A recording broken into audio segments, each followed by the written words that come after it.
Hello guys, good morning. Welcome back to our channel, Kamandag Pigeon TV. Kumusta? So yun, for today's video mga idol kalapatids, mag-aabang tayo ng manggagaling ng Sipokot Kamsur. So nasa layo ng 215 or 216 air distance kilometers po yung layo ng Sipokot dito sa location natin. So bali nakasali po sa first lap ng derby natin si Taiwan mga idol kalapatids at first lap and then second lap ng fan race natin. So bali open race po ito mga idol kalapatids, ginanap sa South Bitawan po ng South mga idol kalapatids. So abang lang tayo ngayong araw na to mga idol kalapatids. Pero kung bago ka pa lang sa ating channel, huwag mo kalimutan mag-subscribe, i-click mo rin yung notification bell button nang sa ganun parati kang updated sa mga bagong videos na ating ilalabas. Na kagaya ito, yun na nga mga idol kalapatids, binitawan po sila ng 6:20 po ng umaga. So time check tayo mga idol kalapatids, 9:29. So nasa 1-2 speed pababa na to mga idol kalapatids, kaya try na natin mag-abang. So check weather tayo. Ayan po yung weather natin dito. Maaraw naman po pero napakalakas ng hangin. Parang headwind to mga idol kalapatids. Pasalubong tong ibon natin, kaya hard race ang kakalabasan nito mga idol kalapatids. So abang na lang tayo mga idol kalapatids. Sana makalusot yung ating nag-iisang entry na si Taiwan. So bali Sipokot, tama nga ba? Sipokot Kamsur. So 216 kilometers air distance mga idol kalapatids. So paano, tara samahan nyo ako, let's go!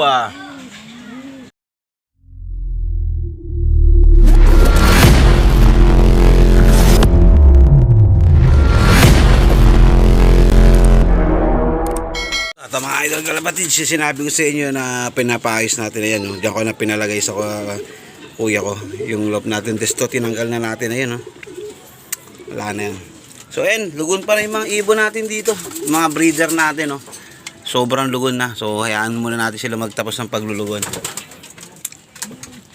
So ayan, handa ko lang yung iinuman ni Taiwan, and then yung tatlong young birds natin dito lalabas muna natin para makapag-viewing tayo.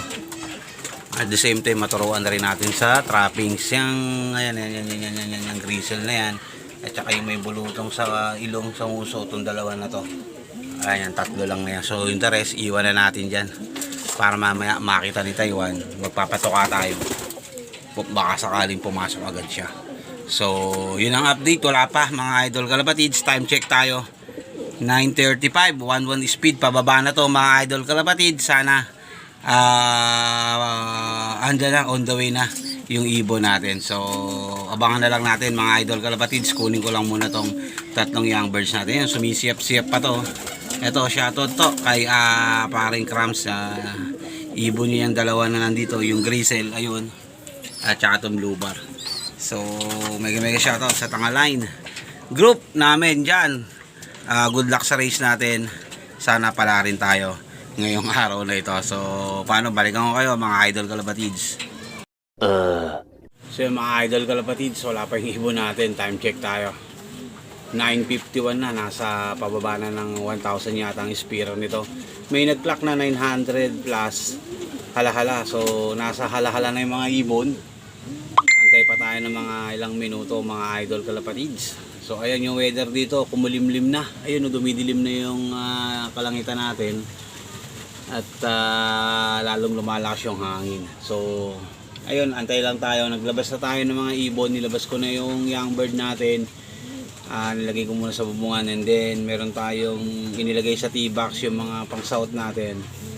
So ang balak natin mamaya, paripayo natin sila at makapag-paluplay na sila mga idol kalapatids. So andito sila sa baba, ayan sila. Hindi sila sanay sa training box, kaya ang lilikot nila. So minabuti nating sanayin na para hindi sila ma-stress pagdating ng araw na magro-road training na tayo. So abang lang tayo mga idol kalapatids. Yung weather natin dito, umisikat na naman yung araw. So ayan, ibang klaseng panahon natin. Malakas talaga yung hangin. Ayun, sinasalubong ng ibon yung hangin. Headwind ang labas. Mas maganda sana kung tailwind to para sasabay nila yung ibon natin sa hangin. Sobrang bilis nun mga idol kalapatids pagka ganun. So ayan, antay lang tayo mga idol kalapatids, balikan ko kayo ulit. A few moments later. So idol mga kalapatids, parang ito na si Taiwan, tulala, ayun oh, nandun siya sa may bubong oh. First time yung dumapo ng ganyan dyan kung si Taiwan yan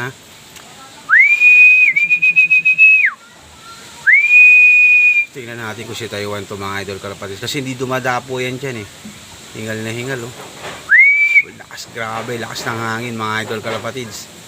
Ayan oh, palipad na oh. Tingnan natin kung si Taiwan to. Sana si Taiwan na to mga idol kalapatids, pero first time yung dumapo dyan, hindi dumadapo yan dyan Ayan na oh, si Taiwan nga ba? Umiikot, parang hindi yata si Taiwan. Tingnan natin kung babalik. Parang tumukod lang yun Pag umiikot to, atin to, si Taiwan to. Pero pagka hindi na bumalik, hindi si Taiwan yun. Wala, tumukod lang pala, hindi pala sa atin. Akala ko si Taiwan na mga idol kalapatids Grabe kasi yung hangin salubong sila. Kinabahan ako dun Akala ko si Taiwan na.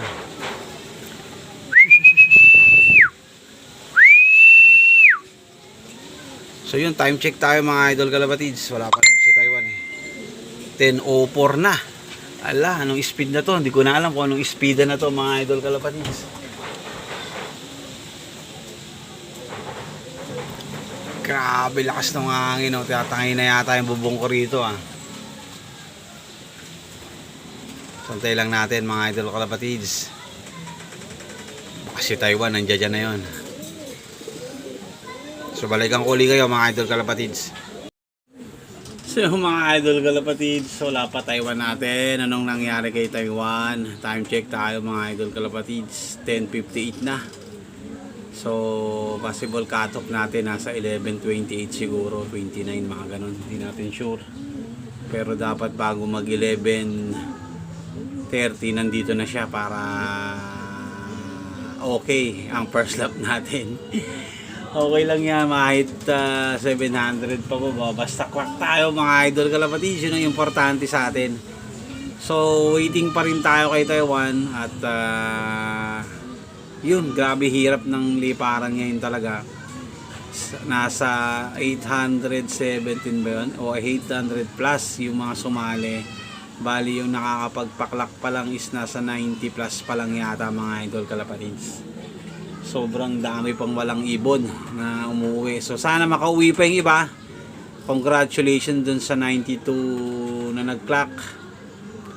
At nakalusot sa malakas na hangin na to.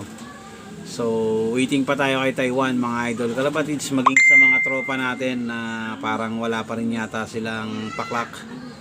So antay-antay lang tayo mga idol kalapatids. Malay mo sabay-sabay tayo mag-clock, sabay-sabay kami mag-clock.